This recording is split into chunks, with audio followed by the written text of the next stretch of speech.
अच्छा नाज़रीन, इस्लामाबाद में ओवरसीज़ कन्वेंशन की तैयारियां जारी हैं, जिनका मैं 2-3 दफ़ा जिक्र कर चुका हूँ। बैरून मुल्क से रियासती मेहमान पाकिस्तान पहुँच रहे हैं, बड़ी बड़ी शख्सियात हैं।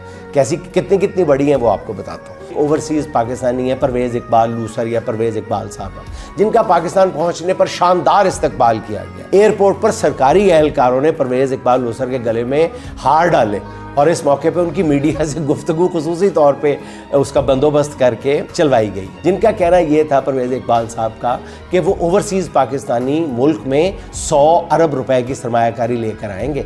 ये कोई मामूली आदमी नहीं कह रहा, ये परवेज़ इकबाल साहब कह रहे हैं। और परवेज़ इकबाल साहब कितनी अहम शख्सियत है ये भी मैं आपको बताता हूँ, कितने बड़े सरमायाकार हैं ये भी मैं आपको बताता हूँ। लेकिन उन्होंने ये नहीं बताया वैसे कि 100 अरब रुपए की सरमाया करने वाले लोग जो हैं वो 3000 पाउंड की मुफ्त रिटर्न टिकट और 3 रोज़ा 5 स्टार होटल में मुफ्त क़याम ताम के वादे पर ही पाकिस्तान कैसे आ गए।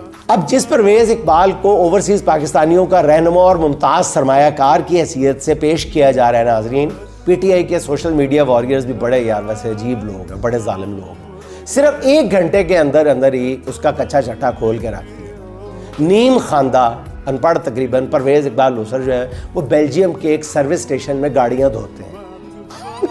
वो बेल्जियम की हुकूमत से बेरोजगारी अलाउंस भी ले रहे हैं, गाड़ियां धो रहे हैं। वो कहते हैं ये मुश्किल काम नहीं है, और वो बेरोजगारी अलाउंस भी ले रहे हैं। सर्विस स्टेशन में गाड़ियां धोते हुए सोशल मीडिया सेल उनकी वीडियो भी सामने ले आए, जिसमें वो बड़े फ़ख्र से बता रहे हैं कि हाँ इसमें क्या है, वो मेहनत करते हैं और गाड़ियाँ धोकर इज़्ज़त की रोटी कमा रहे हैं। तो नाज़रीन बिल्कुल भी ये दुरुस्त बात है कि इसमें मेहनत में किस चीज़ की कोई उसमें ताना देने वाली बात नहीं है। मेहनत है, लेकिन बतौर सरमायाकार उनको पाकिस्तान लेके आना, बतौर एक लीडर के उनको पाकिस्तान लेके आना, बहरहाल उनकी ये गुफ्तगू सुनकर मैं तो सच्ची बात है उनसे बहुत मुतासर हूँ। अब देखना ये है कि वो मुल्क में कितने अरब रुपए की सरमायाकारी का ऐलान करते हैं।